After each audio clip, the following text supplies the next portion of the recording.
Okay, I'll have to get the school goals.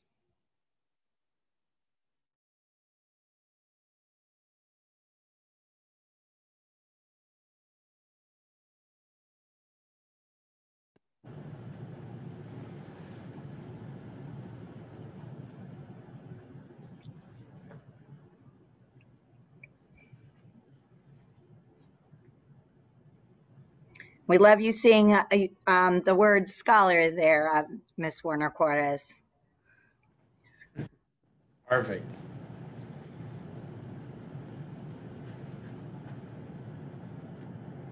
So just having a few other people join us. So we'll get started in a couple minutes. So thank you for joining us for our SAC meeting, as well as our Title I annual meeting, and we'll go through them both. I know it's a different world, so we appreciate you participating virtually and jumping on.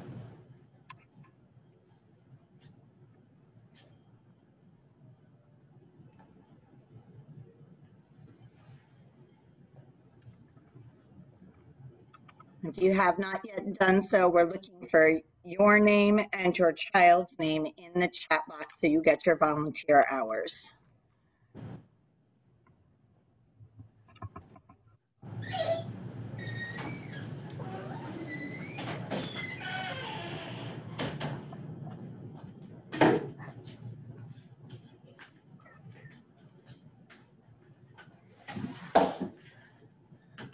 All right, so I'll just keep bringing people in as they're joining, but thank you again for joining us tonight. We have our SAC meeting, which is our school advisory committee, as well as doing a Title I annual meeting this evening. I got to get used to have my screen over here, and I got the owl here, which I'm looking at for the camera. So excuse me if I'm reading from my screen and going over here to the camera too. We do have some parents joining us. We appreciate that, as well as some staff and faculty members, Ms. Kelso, Ms. Allen, Ms. Scott, Ms. Rock Price. My name is Mr. Lupton, the principal here at Renaissance at West Palm Beach. And like I said, we're just kind of going through our SAC information. So we do have responsibilities with our SAC council, different roles and responsibilities. And I'll have Ms. Rock Price kind of just go through some of the agenda items, some things she'll be speaking about, as well as myself. And then we'll go into the Title I annual meeting. The chat is available if you would like to put or have any questions within the chat as we go through. You can also, there's a little icon which you can do if you would like to for raising your hand, or you can just raise your physical hand, and we can go through it that way. On the screen sharing, as I have the screen up right now, I can't see all the videos of individuals, but I'll try to make sure to do my best with everybody that I can see. And then, like I said, also with any questions, you can put them in the chat. And if we don't get to it right away, we can always get back to it. But in regards to this evening, like I said, Ms. Rock Price, who is our SAC chair, she's going to kind of go through it and go through our agenda for today, and then we'll kind of bounce back with some conversation. So Ms. Rock Price, feel free to take us away. All right, so as Mr. Lupton said, I'm Ms. Rock Price, the SAC chair. And I wanted to just start off quickly making sure you knew Mr. Lupton is our principal. He's been with us a long time. We're very happy to have him here. Ms. Kelso, if you could just wave. Ms. Kelso is one of our teachers upstairs in middle school, and she is our official secretary / historian for SAC, so she's just taken the minutes. And then Ms. Allen, I don't see you, but I see that she's logged in. She's one of our teachers upstairs in middle school, also with art, and I teach 1st through 8th grade music. We wanted to keep tonight's SAC agenda short because we will be also doing our annual Title I review meeting immediately following, so we didn't want this one to be as long as our first one normally is. We're just going to quickly, I don't know if I can share my screen when you are. I have to stop. Yeah, I had mine pulled up, but now I have to just find it again.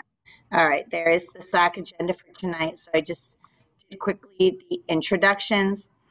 Mr. Lepton is going to go over the school-wide the goals from our school-wide plan and the NWEA data report. And sometimes with being a Title I school, which Mr. Lepton will talk about that at the annual Title I meeting, but with a Title I school, there's certain things that SAC has to discuss and sometimes even approve at our meetings, which is supposed to be compromised of parents, staff, the staff includes teachers, and sometimes we do have our middle school representatives. Being our first official one of the year, we didn't yet invite some students, but we'll make sure we have student voices to be heard next time. But we do often have to approve things for Title I purposes, and we need all of our stakeholders involved in that. So that's the purpose of this committee. I'm just going to quickly go shut my door while Mr. Lepton begins with the school-wide goals.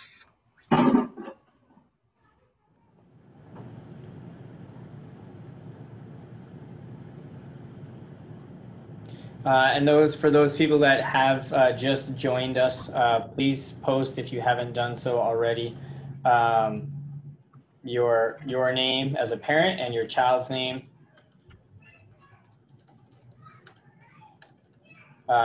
If you can please post those in the chat so that you can receive your volunteer hours. You can change it to private from the everyone. You can change it to private so it just comes to me if you don't want to share your child's name, but you can put that in there to private as well, and then that will come to me so that, again, like I said, you receive your volunteer hours. So now you just gave me back the sharing. Yep. Okay. All right, so today just wanted to go over some of our 2020-21 school goals. A lot of these scenarios have taken place where, we've looked at the things throughout, and we kind of take multiple areas of our goals. Some of those consist of academics, so the academic pieces in reading, math, science, socials, and so forth. Other things are behavioral goals. And then there's also some goals that are kind of surrounding our school culture when we're looking at building the overall student. So for our goals that we have, for example, school-wide improvement goals. So when we are a Title I school, we develop a SIP, a school improvement plan. And the three goals that we have, one is to decrease truancy numbers and disciplinary referrals. Truancy is when students are absent a lot or tardy a lot throughout the school year.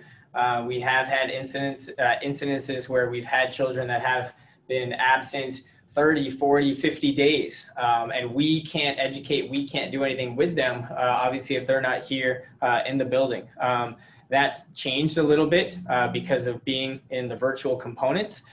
So we have had some situation where a child might be absent for the day, but they can now get online and participate for that day while they were online, and then maybe come back to school when they return the next day. It's not something that we want to have a trend where they're here, gone all the time. But at least it allows the child to be present virtually if they were absent for a reason. We had a parent, I think it was Friday, where their car broke down, but they were able to get online, or so they wouldn't start in the morning, but they were able to get online and participate that way because they couldn't get to school. And then, they were back at it today. So we have had those situations. Now, truancy has been a topic just because being a choice school, you're choosing to send your child to us. That's important because we're not your district school based on your zip code. You're choosing us as a charter school. We're not that zip code school that's based in your area, based on where you live. There's a school in everyone's area. We are a school of choice. So if you had, I'll use a fast food restaurant. If you had McDonald's that was right by your home and you just got tired of McDonald's and you decided, I want Chick-fil-A, and you got to get out there to Chick-fil-A, but you can't because it's not around your home. that concept is kind of what the schools are. You had that one school that was around you for a long period of time. And then with a charter school, it gave you as a parent, it gave them as a choice. So same thing, we receive federal funding and state funding. We are able to be a Title I school. We have same compliance pieces and have to be in compliance with when it comes to state standards, when it comes to content, curriculum, state assessments and testing. We still have to be in regards to like our annual reviews that we get reviewed. And we've been, under more of a microscope than the typical schools. And we've continued to strive and grow and been an A the last 3 years. So we are, kind of under that area. But going back to the truancy side of things is we can't move kids and we can't help children and families if they're not here at school. So that has been a big focus to decrease those truancy numbers and attendance. If we do have students that are truant or not attending the school at the end of the school year, then they are not able to recommit because they weren't attending the school year. So, if they are absent for those 30 days, then they're not able to recommit for the following school year. And that seat would then go to somebody that for the following school year would hopefully then be in school. So that is a factor that comes around when people are truant or are absent. Unexcused absences, that is. One of our other goals is to increase growth in overall proficiency and learning gains in reading and math. So what that means, proficiency is like being on grade level for the child. So if there's a child in 4th grade, that they're on that 4th grade level and mastering those standards.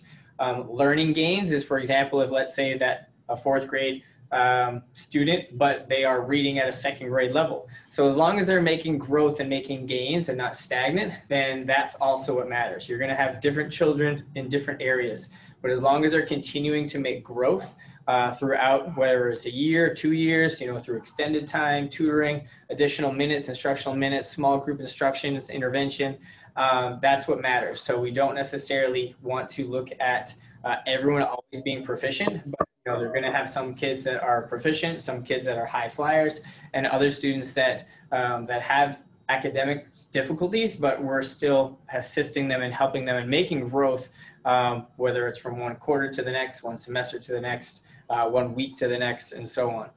So always increasing our growth in proficiency and learning gains in reading and math. And it was actually interesting because I had a call with the Florida Department of Education today, which is the state.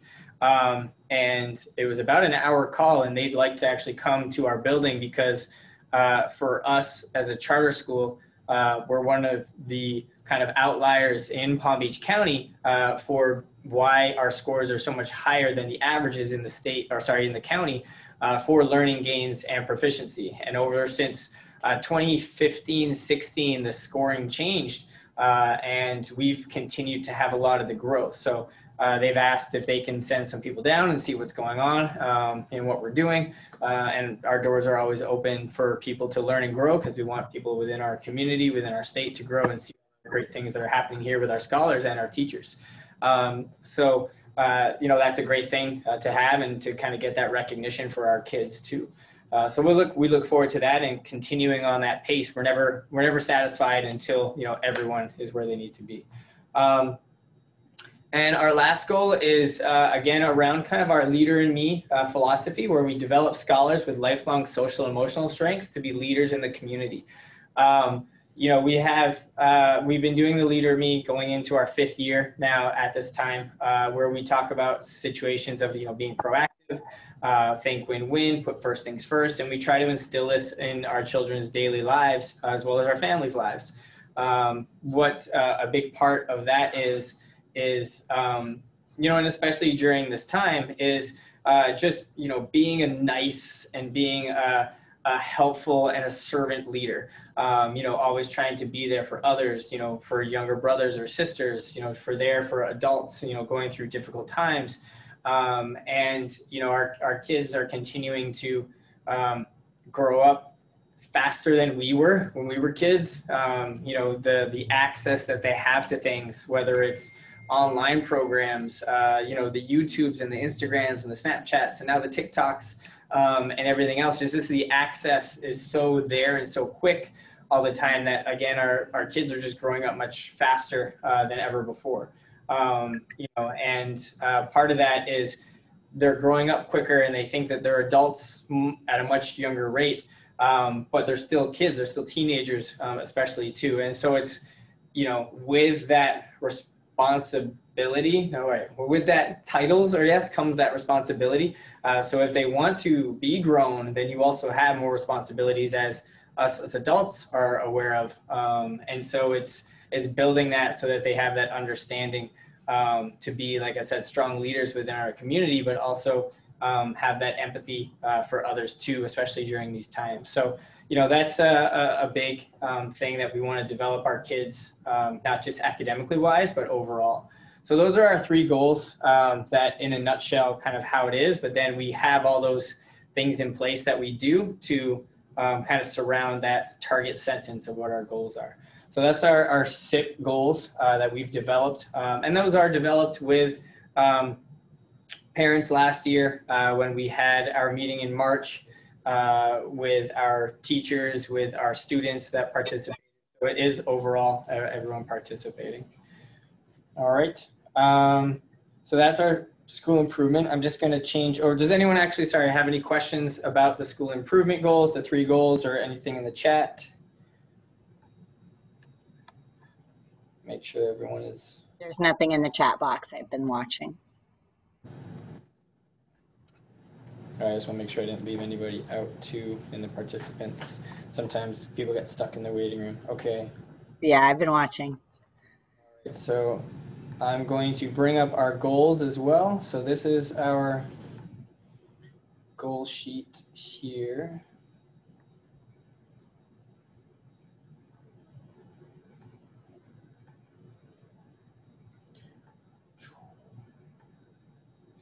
All right, so we're now moving into the 3rd item, which is our NWEA data. So we assess the students a few times throughout the year. We do 3 NWEAs, and then our older kids also have the FSA, and the younger kids do take an additional test at the end of the year. So last year, the FSA did not happen, but we were able to give the kids another NWEA, and they just finished the 1st round for this year. And this is the data from this year.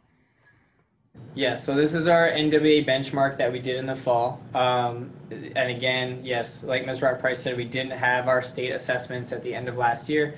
We also didn't have our NWA spring assessments as accurate as we would want because a lot of kids weren't in the building. Well, nobody was in the building, but it was all virtual.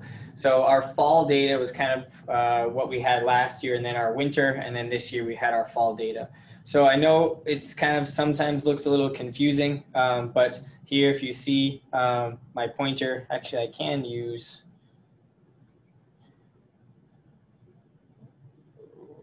no, it doesn't have it on here. Well, so for example, in this column here, it says reading and writing. And so the blue is what was just done in this particular fall time. So our kindergartners were 71% proficient in reading when they did the benchmark for the fall. Last year's fall is the red, so they were 56% proficient last year kindergarten team, so last year's kindergarten students that are now in 1st grade. So basically when looking at it, it's kind of looking at the red was their last year's at that time, but it's a different cluster of students. So in kindergarten, they're starting higher at 71 as opposed to the 56. The 1st graders are starting at 72 as opposed to 66, 2nd 78 as opposed to 71, 3rd 81 as opposed to 86, 80, 76, and so on. The biggest thing though that we always look at as a staff and as a school is that cluster of kids, because you're not necessarily looking at the same grade level because it's a different group of students. You want to look at that cluster of students that has traveled to the next grade level.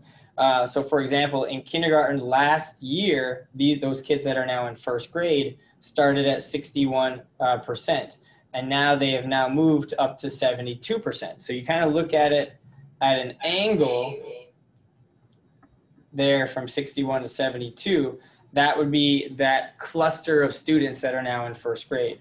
So from first graders last year to second grade, they've gone from 64 to 78. From second grade to third grade, from 77 to 81. From third to fourth, 84 to 80. From fourth to fifth, 70 to 80. From fifth to sixth, 76 to 68. Sixth to seventh, 63 to 63. And then seventh, 72 to 69. So you look at that cluster of students as they've gone from one grade level to the next. So that was reading, and then this is the math side here. So what we've noticed with some of the data points, and we had a lot of our students come into school to take the assessment that are virtual learners, so our kinder through third, so we can get accurate information from them being at school. A lot of the times in K, first and second, with our students, it's the difficult part is when they're testing at home or taking the assessment at home is that parent help. So there's, that parent that might be, oh, big B, no, don't just that. You gotta let them do it on their own, but it's a tendency to, try and help them. But, you gotta try and let them do it on their own so we can see if they actually know it or if they don't know it and they're getting assistance. So we did have a lot of K, first, second, and third students come in. About 96% of them came in to take the assessment. And then fourth through eighth did take it at home. It's a little bit more difficult. Now, the problem when you have the older kids is they might be on the computer, doing the assessment, but then looking up on their phone, Google for the answers. So, there are those things. And, we have history of data. So we know the children that might be typically in the 50th, 60 percentiles, on science. And then all of a sudden they're scoring at a college level. Fishy, doesn't look right, so, there's always that can skew it. And then we know at that point in time that something's up because, hey, when you were in third grade, you were kind of here. When you were in fourth grade, you were kind of here. Your first test in fifth grade, you're now all of a sudden at college level. So, we kind of, we know right away that it wasn't necessarily done accurately. So we are looking for our older students, 4 through 8, to use, like we did with the younger kids on a weekend or a holiday, to have them come in and do their reading or do their math assessment as well, so that we can have accurate data for those children. Because eventually those older kids, they take the Florida Standard Assessment, the FSA, and there is no choice. It's in person. There is no virtual option. And they have to take the assessment for them, to be promoted onto the next grade level, to see what data they're taking. And there'll be a window, but it has to be done in person. So that is something that we have to, focus and practice on with our kids, because they won't be able to take it virtually. So this is some of the data that we have. We will start doing our next winter assessment come December with our children, and we'll be looking, like I said, to do those pieces with them. We also have science from 5th through 8th grade. And we did see, like I said, we saw some strengths, we saw some weaknesses, kind of gives us an idea as the teachers with their kids, because this is a school data, and then it breaks down into the grade level, and then from the grade level to the teacher, and then from the teacher to the student. So we can look at each individual child to set their goals for them and have their personalized learning plans as we break it down. So, this is, again, just looking at the school level. The teacher is doing this with their students and breaking it down even further. So that's some of our data points there. I'm just seeing any questions about any of the numbers there. I know it can, like I said, be confusing. All right. So that's kind of it from the data side and our school goals. Ms. Rock Price, I'll throw it back to you. All right. So just remember, we're combining two things this evening. We have our annual Title I training right after when we adjourn the meeting, we're adjourning the SAC portion, but there's still the Title I annual meeting right after that. So here's that agenda again. And it says right there, the SAC meeting will be immediately followed by our annual Title I meeting. Mr. Lupton's going to go into more details about things like our family engagement plan, as well as our school parent-student compact. I We usually take a look ahead so you can see what's coming. Of course, our calendar's a lot less busy where we're trying not to do big events here at the school, and sports and extracurricular activities are on hold. But we do have a dress down day this week. It is Jersey Day for our athletic department. That's a $2 charge. So the kids wear jeans, no rips, no shorts, solid colored jeans. Unity Day on the 21st. That is a free event, and that is wearing orange shirts with their uniform bottoms. It is not a jeans day. That's why it's free of charge. Uniform bottoms and Unity Day is just that, looking at coming together as human beings. October 30th, dress up as your favorite book character. So that is the $2 charge to benefit our kindergarten team. So just watching, those of you with older students, what book character is it? Tell me about this book. They should be able to make that correlation. I mean, with the younger kids, we know a lot of the characters from books are on TV also, and in the movies also. November 2nd, quarter one ends. This means that report cards will be coming out shortly after that. It also means in elementary school, your students switched specials. So November 2nd, the quarter ends. November 3rd is election day, so the public schools are closed. We are also to students, and we will have a professional development day. On November 4th, students will start their next special. November's 5th and 7th are our picture days. We have 2 days, one for the kids who are in school on November 5th, and you'll get more detail. November high school choice presentations for our 8th graders. And November 10th, we will have our next SAC meeting via Zoom. And Mr. Lepton, we do need to add that one to the calendar. So that would be the second. It's always going to be the second Tuesday of the month unless you hear otherwise, but we're looking at Tuesday, November 10th at 5:30, and it'll be on Zoom again. Any questions about the calendar events coming up? All right. So now we just need somebody who's not me to make a motion to adjourn the meeting and someone else to second it, and then we'll be done with the SAC portion of the meeting. That's where one of you unmutes and says, I motion to adjourn the meeting. I motion to adjourn the meeting. Thank you, Ms. Granger. You got that, Ms. Kelso? That was Ms. Granger, and then I think Ms. Scott seconding it. I second. Thank you, Ms. Scott. Okay, so then we're going to move into our annual Title I meeting, which is required because we are a Title I school, and Mr. Lepton will explain that beautifully. Yes. So I'm going to share the screen of our Title I annual meeting.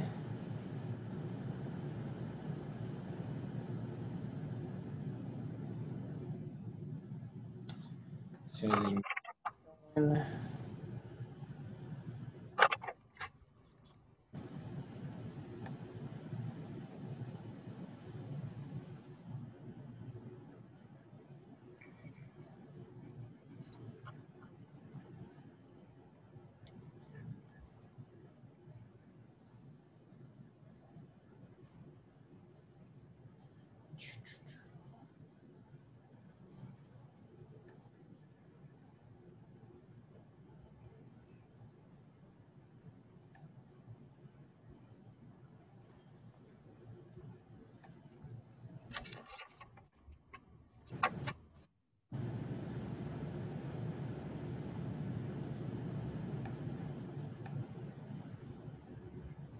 All right. So thumbs up, you can see that Title I annual parent meeting. Yes. All right. Okay. So just getting that back. And while he's setting that up, if you came late and you didn't get an opportunity in the chat box to type your name and your child's name so that you get your volunteer hours.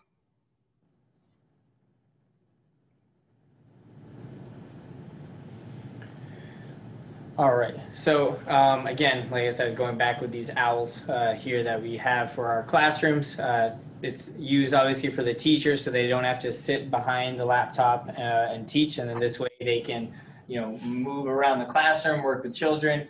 And then when you move and you are continuing to speak, then the camera will change and then go to the other side of where the person is speaking. So you can have multiple speaking, individuals in there, or you can see the top of it where it's like a panoramic. So our teachers are utilizing these in the classroom so that they can work with the children in the class as well as those students that are virtual. So I'm going to go through our Title I annual parent meeting. This is part of our Title I. We are a Title I school, so we go based off of last year, which was our students were 90% of our kids were free and reduced lunch. We're the highest Title I free and reduced lunch status of any of our charter schools, USA schools. We are the second highest in Palm Beach County.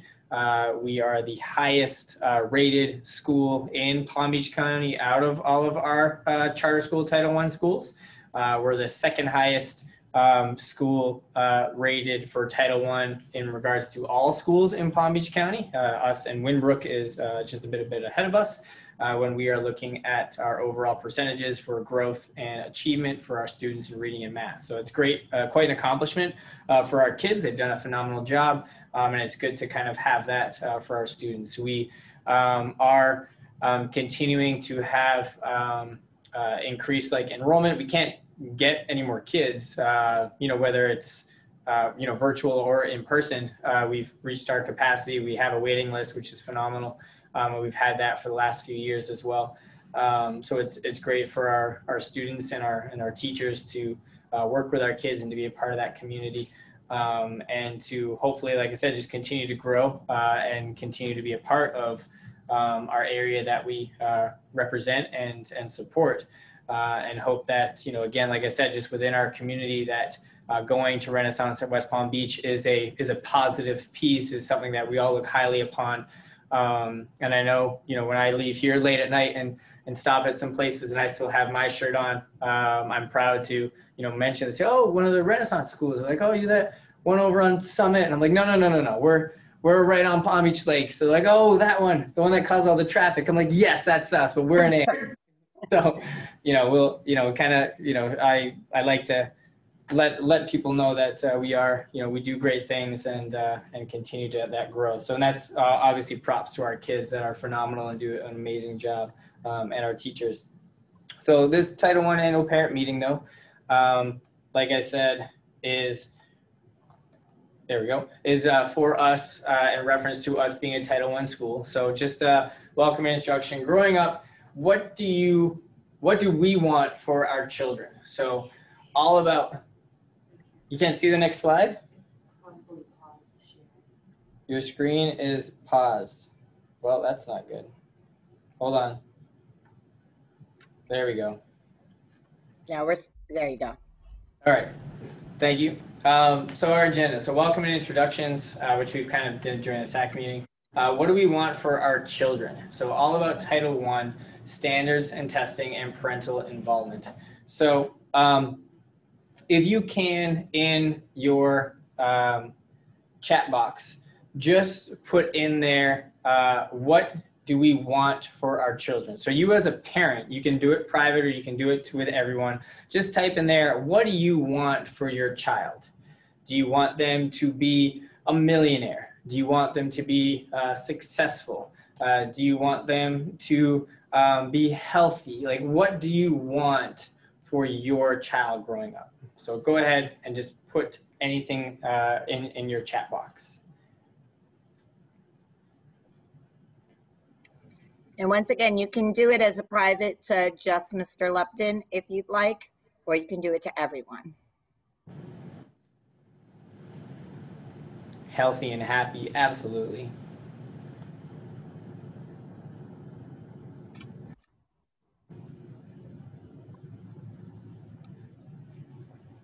Confidence, yes. Be confident in what you're doing. Thank you for that. Professional, be a doctor, yes. Want her to be successful with whatever she wants to accomplish in life, absolutely.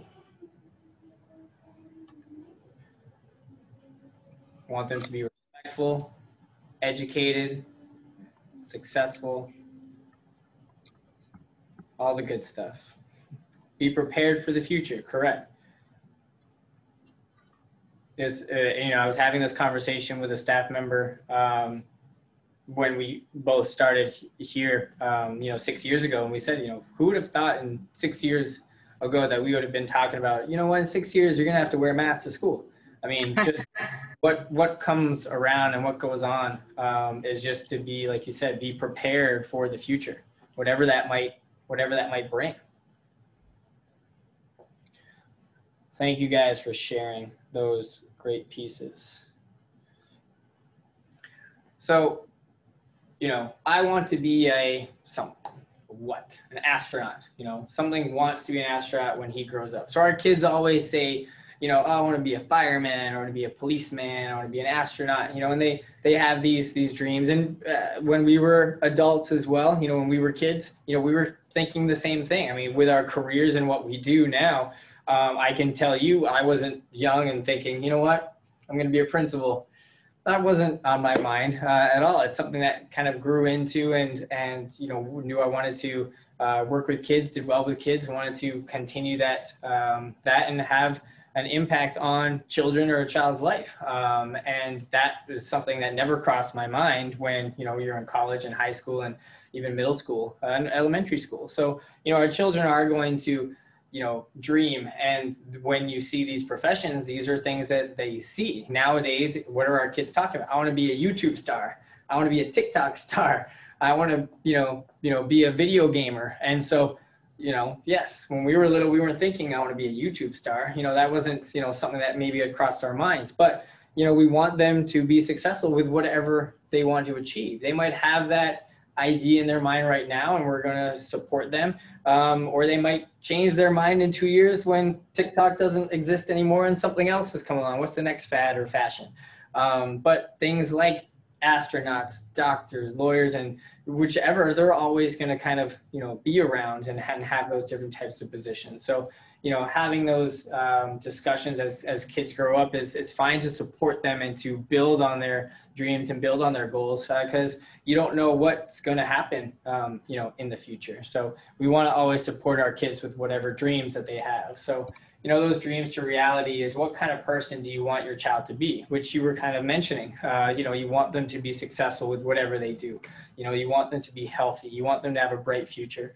So those are all important, to have those dreams become a reality.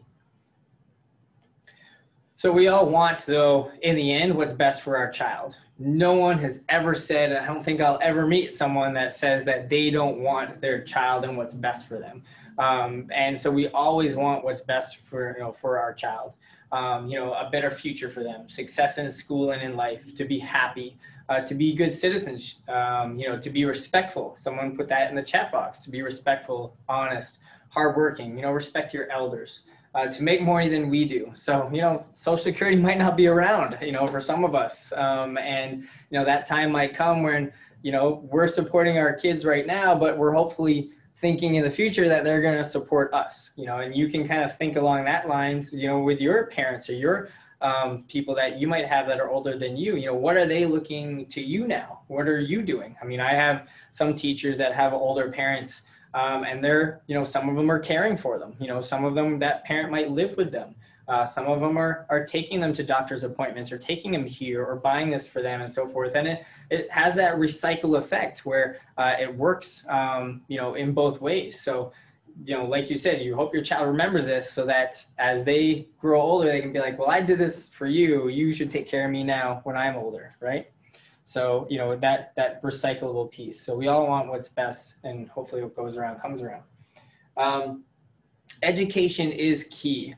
Education is vital, especially in today's job markets, especially in today's world. I can tell you that even from my experiences, I might post a position for us as a school and post something about an aftercare worker, aftercare counselor, where I don't necessarily need someone that has a degree or a certification, and I could hire someone maybe with a high school diploma.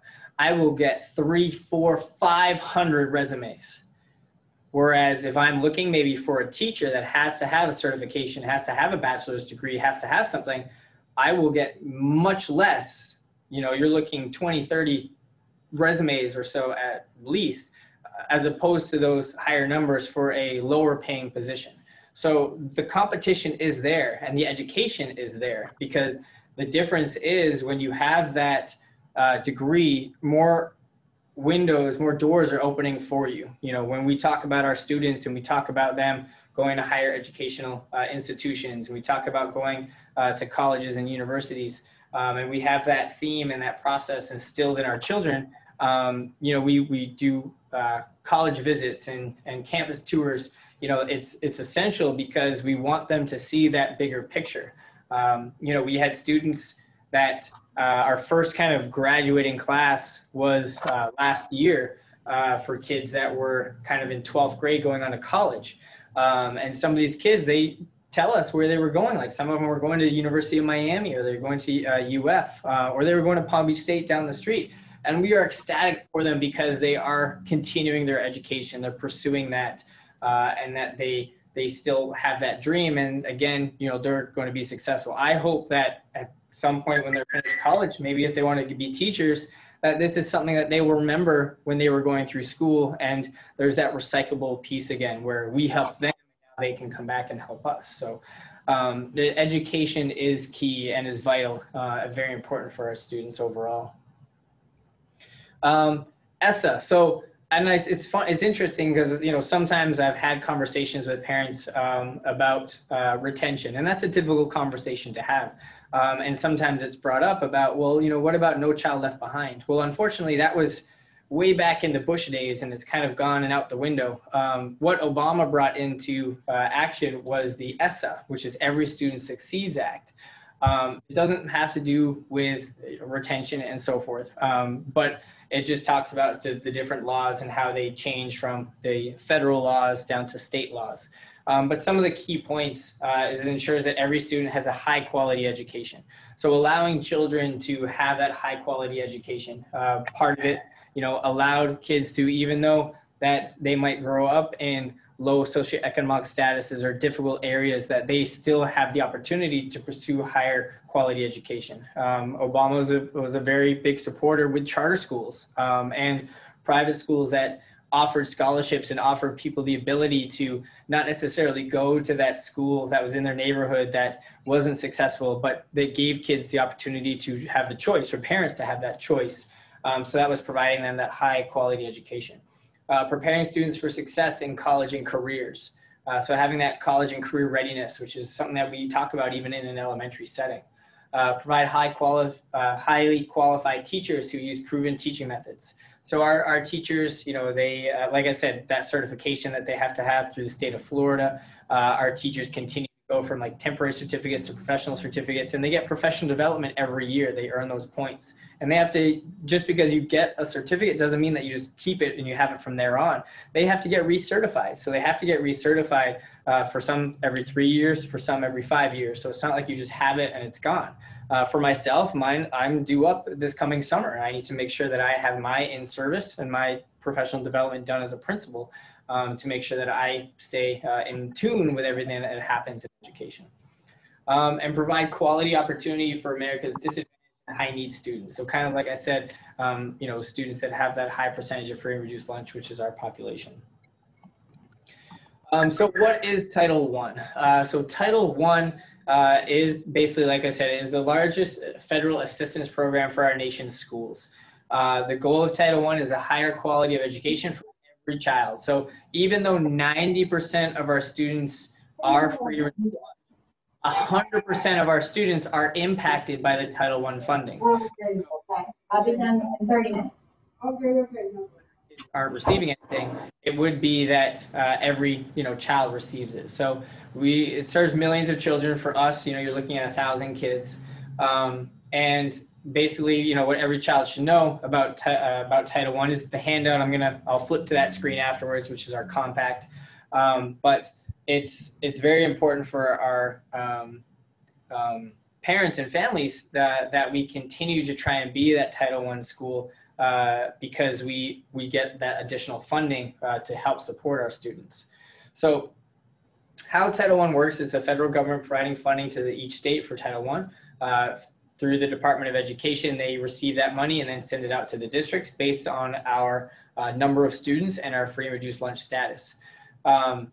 So we've been identified as eligible for Title I funds through the National School and Lunch Program. So right now, when I say 90% of our kids are on a free and reduced lunch, that means that those, when you're doing that application for free and reduced lunch, that basically if you qualify, that is assisting the school with receiving those Title I funds. So it's very important that parents are completing that every year so that we continue to receive the funding from one year to the next. This year is going to be difficult because it's all online. We've always done paper, and many of our parents did the paper Title I copies. But now with everything being online, a lot of our families have had difficulty with it just because of the technology side of things.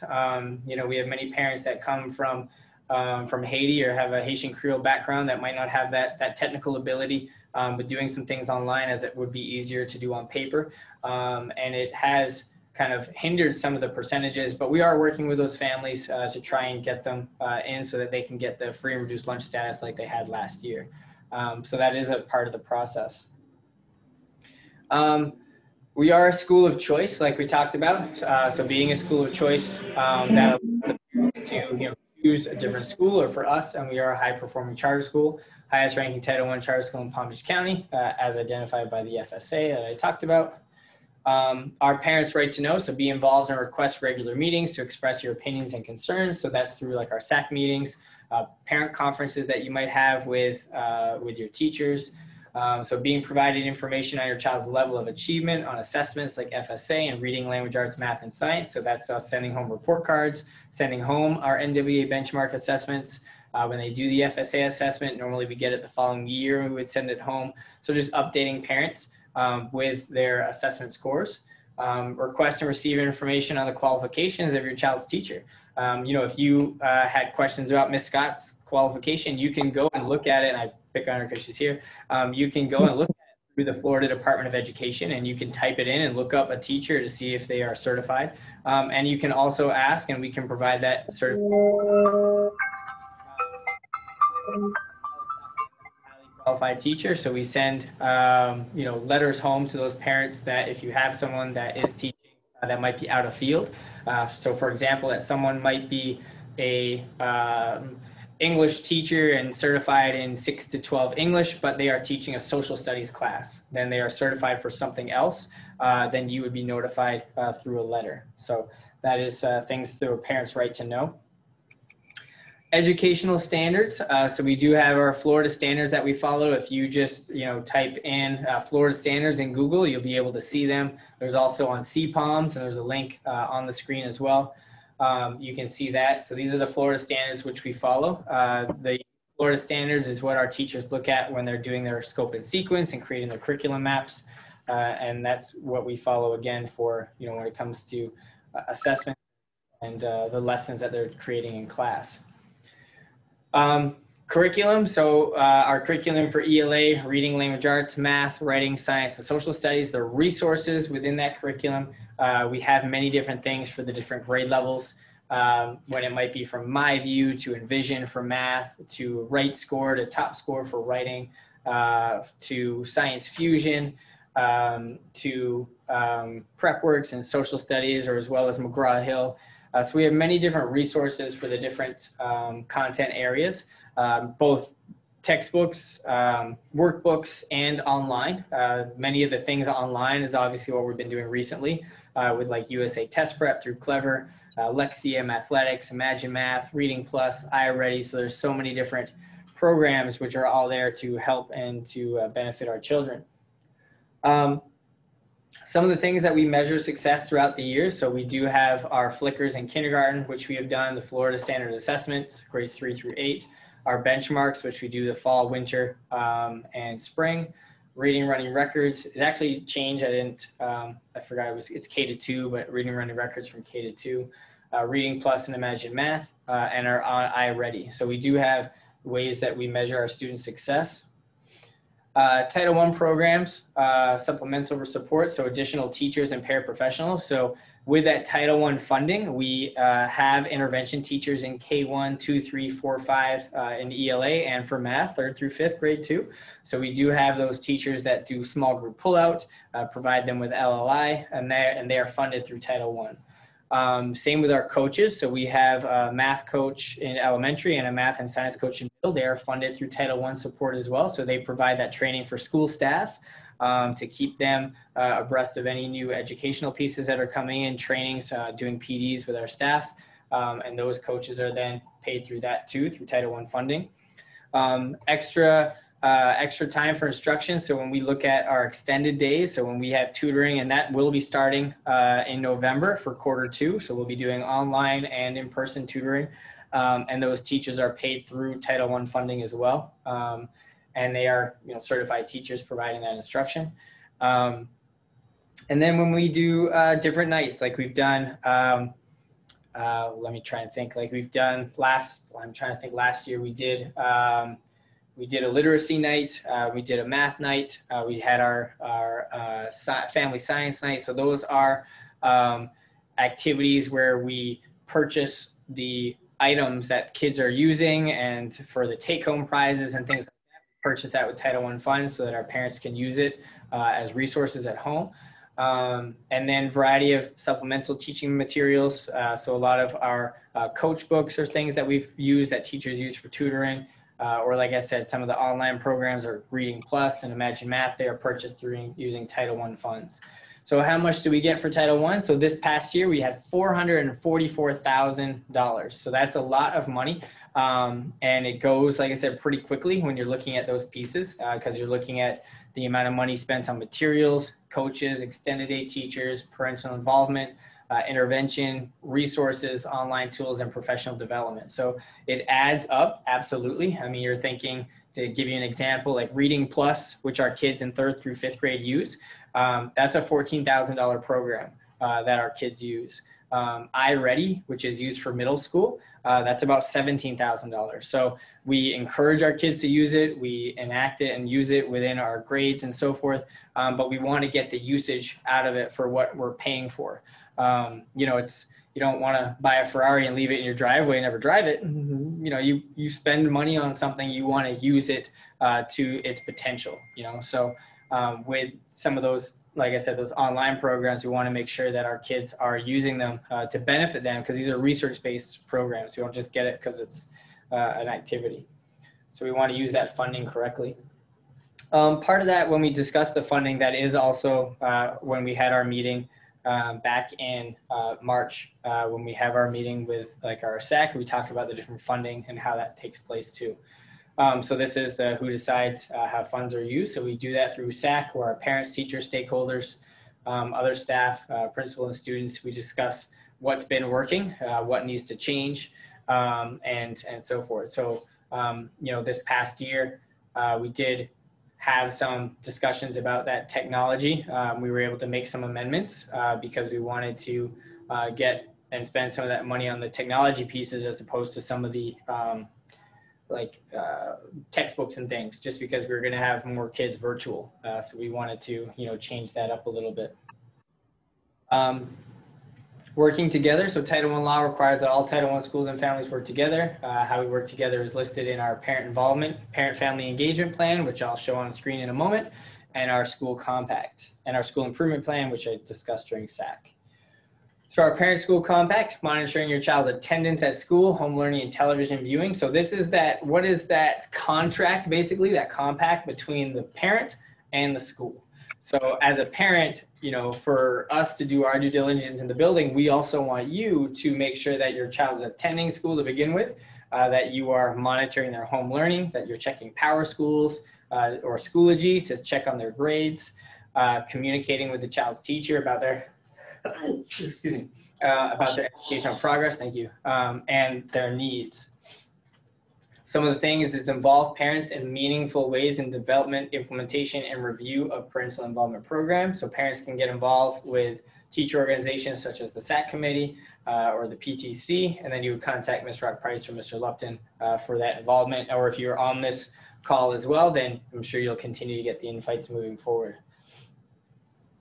So convene on annual meetings to inform parents of Title I students of Title I requirements, and then offer meetings at flexible times to maximize participation. So sometimes we do things on a Saturday as well to allow those parents that maybe can't attend by night.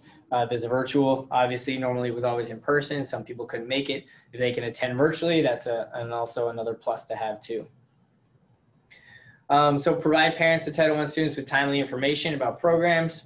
We have different ways to communicate, such as take-home folders for those kids that are in school. Power School is another way to communicate. School Messenger, we send out like a parent link through text, email, and a phone call. Monthly calendars, Schoology, Classroom Dojo. Some teachers in middle school also use Remind 101. We have communication days where we send home flyers and we put things on the marquee. So, for parents, what works for you. So finding out about today, I'm sure you found out about it through Dojo or email. Email. So that was the way to find out about for tonight, for example. Some of the things, so assist parents in understanding academic content standards, assessments, and how to monitor and improve the achievement of their children. So monthly curriculum nights, parent-teacher conferences, Power Schools, math and literacy nights. So these are some things that we want parents to be involved in and participate. And obviously, if you're on the call today, then you're involved in your child's academics, wanting to learn more how they can grow. And your involvement is key to your child's success, especially this year more than ever. We have many parents and many students that are virtual still, and that parent is basically a teacher assistant. I'd love to put you on the payroll and you can be that teacher assistant, because you have become that educator. A lot of the times the teacher is working with you and you're helping your child, and it's become, a bigger responsibility. So, we appreciate everything that you have been doing and continue to do as we grow. So, like we said, kind of that involvement of, making a village so that the teacher and parent have that communication. So continue to ask and check in as they progress throughout the year. And support your child's education. So share a love of learning, read to your child, ask your child to read to you. Limit that TV time. Sometimes you can turn off the volume and put on the captions so that the child is reading the captions on the TV instead of just listening. Take advantage of the library. I know sometimes that's difficult, but now we have, the online library, as well as we have Epic, which is a place, it's like a Netflix of books. I'm sure your teachers have spoken to you about that, where you can get books access through Epic. Show interest in their school. They ask questions about what they've been doing, what's their homework, praise their efforts, maybe have something on the fridge as an incentive. Maybe they get McDonald's on Friday because they had a great week, or they got, a B or an A on their assessment, or they had growth from the prior week to this week. So, have that praise. Encourage good study habits as well, especially in middle school. And then get to know your school and communicate with the teacher. So send school events like you're doing right now. Visit the classrooms. Well, unfortunately, we can't do that at this point. Volunteering, which has kind of obviously been limited. So a lot of these things are kind of doing virtual components with trainings. But attend conferences, be prepared for them and what you want to discuss. Consider whether your responsibilities as stated in the parent-school compact. List your questions before the meeting so you can be prepared there with the teachers. So these are just some things to kind of get to know on how you can do that. All right. And all right, any particular questions about our Title I annual meeting? Otherwise, I'm going to pull up our compact. So I'm going to pull up the compact.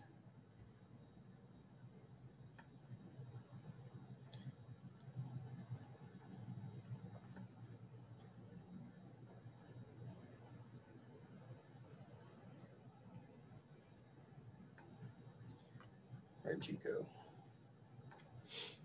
All right, so this is our Title I compact.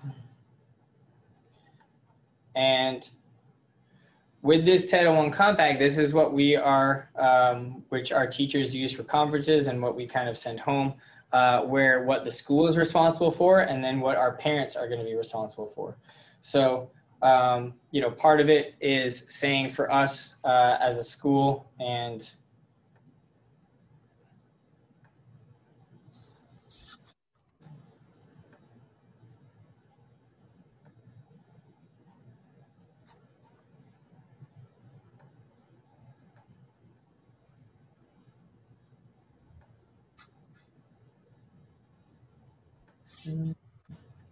go on.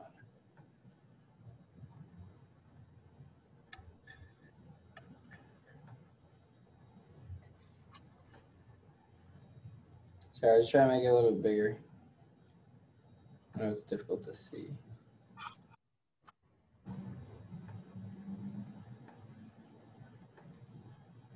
All right, hopefully that helps.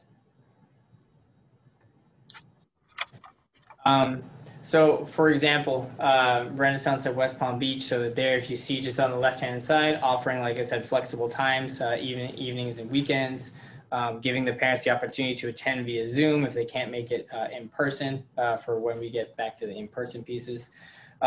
Receiving that high quality instruction, research-based programs, reading, ELA, and math, using our guaranteed and viable curriculum, working towards excellence of our school improvement plan, the report card dates for first, second, third, and fourth quarter. So knowing that you'll receive a report card as well as a progress report.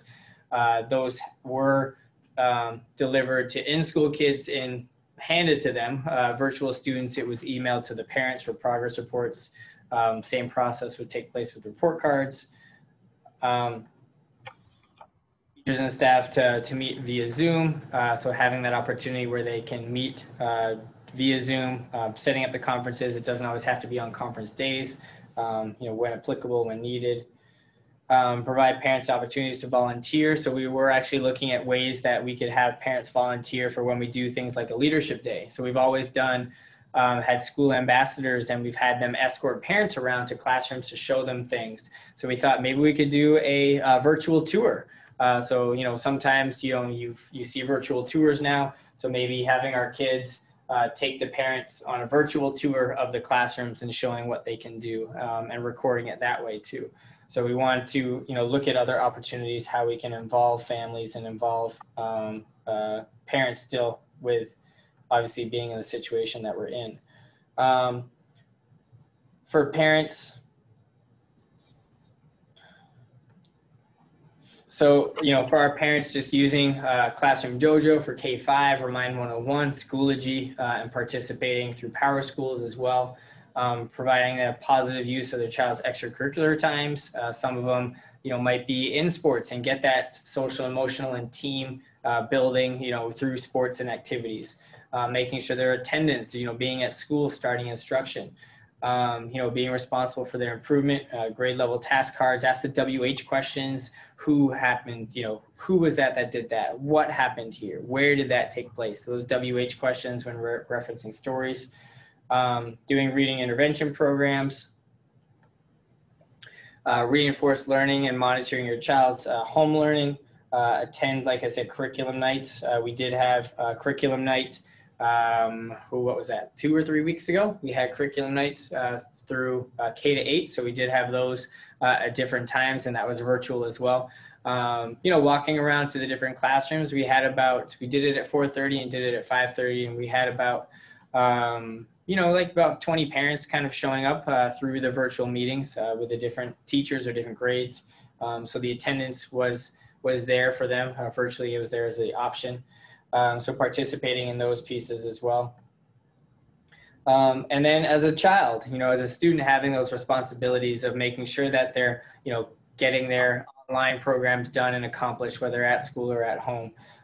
Attending class, you know, in person. For our middle school scholars, that they do course recovery. You know, if they do fail a class in quarter 1, then in quarter 2, they're doing their regular class, but then also doing that failed class in the evening through course recovery. So having that responsibility, you know, that they have in middle school for the different subject matters.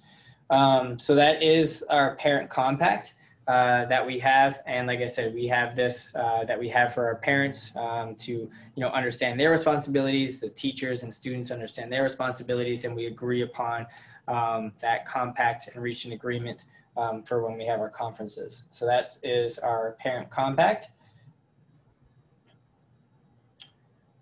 And our last one was our parent-family engagement plan.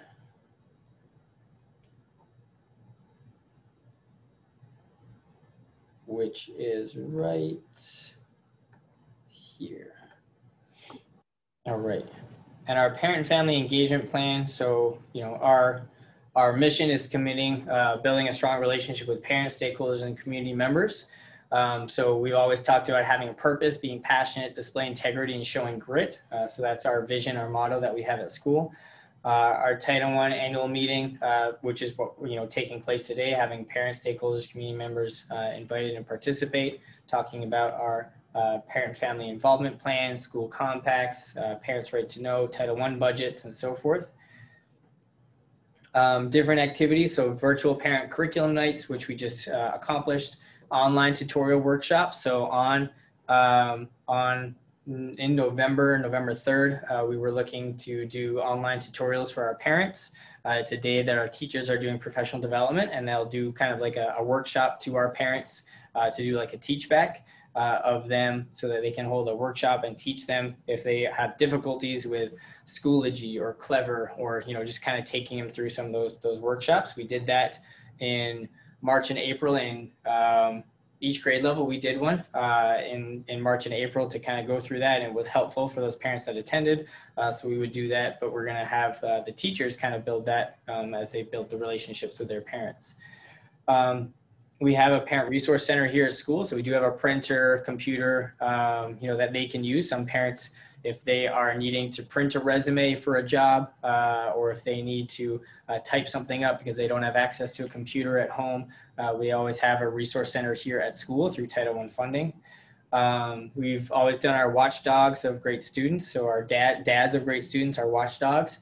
We're currently looking at how we can incorporate that to continue to involve dads and fathers to be participating in that. So we're kind of working out a plan right now. We do have Saturday University, where we have 7 habits of highly effective families. So we have parents come in and do like a 3-Saturday course where they learn about the 7 habits of highly effective families through Franklin Covey, and they get a certificate at the end, a little kind of buffet, and then they, hopefully learn some of those skills through that social emotional learning and take that home and incorporate that at home within their families. So those are some things that we've been doing. Student-led parent conferences. We will, as we get closer to FSAs, we will have our assessment nights and talk about what those state assessments look like. And then usually in April and May, we have our kindergarten transition workshop. So if we have any parents on tonight that were from kindergarten, we started meeting with them back in May and had those transitions for our incoming kindergartners that we had. So we have that communication taking place. And then, like we said, our school advisory council, so our SAC, we meet on a monthly basis to review some of our SIP, our school improvement plans, and to make sure that, that's kind of our monitoring process to make sure that those are taking place throughout the school year. So that is our parent-family involvement plan. And that plan was, again, created when we were in March, when we met with parents and we are working on anchor charts and putting information down about what was wanting to add it to that. So we incorporated those pieces in there, and that this is something else that, will be sent home to parents, as well as using conferences, when meeting with parents too. So those are a few things from today. Appreciate the participation and coming out and participating for today. I've gone over just over an hour's time, so we thank you for your patience in participating in the SAC and the Title I annual meeting. Is there any hands or any questions in regards to our Title I annual meeting? Well, I don't see anything except someone saying you shouldn't be sneezing. I'm sorry. And if you came in late and you did not tell us who your child is, you'll need to do that so you get your volunteer hours. You can put it privately or put it in the general chat box. Just put your name and your child's name so you get your volunteer hours. Well, we thank you very much for joining us this evening, virtually from wherever you might be. We appreciate your participation. We hope you and your families are healthy and well. and that, you're doing well during this time, especially just with the things that are taking place and going on. We started to have students come back to school. We're about 34%, 34% full, I guess. There's not too many, students. We do have some in the younger grades, K and 1 mostly, but we still have, like 1 or 2 kids in some middle school classes, but mostly they are in kinder and first grade and second. So, we are, being careful with our students every day and making sure that we're practicing our social distancing, mask wearing, following cleanliness and sanitizing guidelines. Like I said, we are normally we would have started tutoring at this time. We will be starting it come November, where we'll offer in-school tutoring for those kids in school, as well as an online virtual tutoring to those kids at home. So we will be doing that during the November time.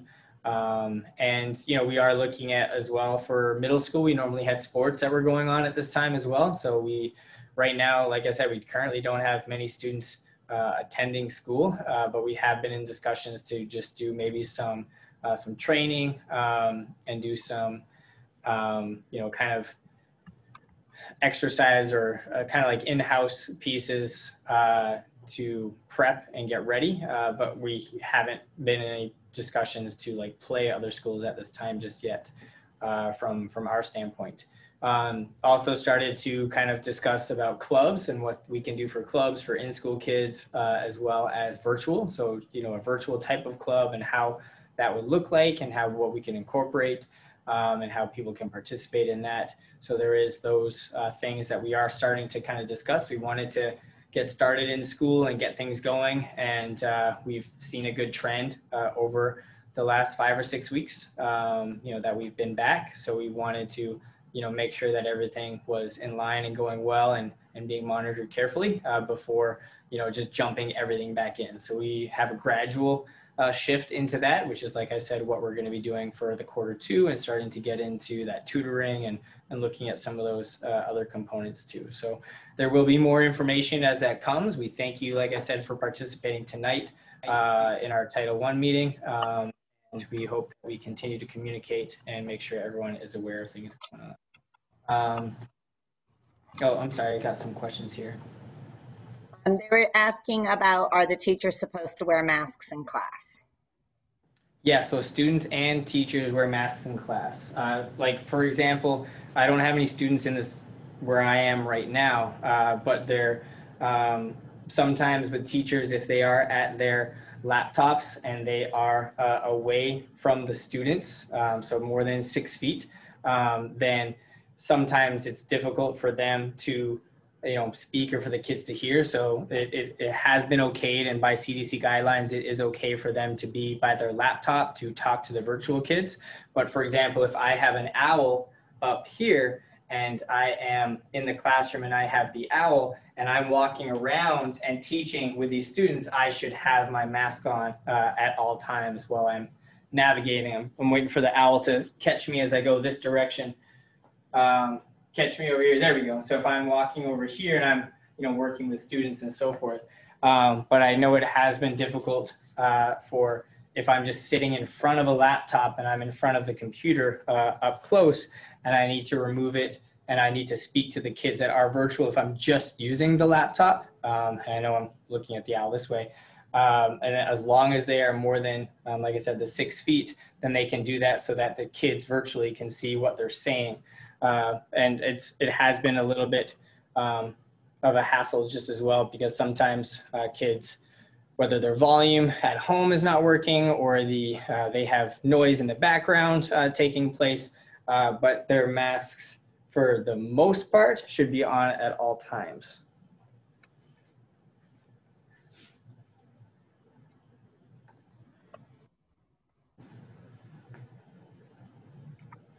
All right. Okay. Well, again, I thank you very much for this evening. If you put, I think that's about it, right, Ms. Rock Price? I think that's about it. We will send home, like I said, that family engagement plans and our school compacts, and they'll have that in their parent conferences as well. But we appreciate you this evening and for jumping on our Title I annual call. So thank you very much.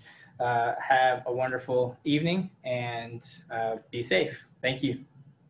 Thank you. Thank you. Bye.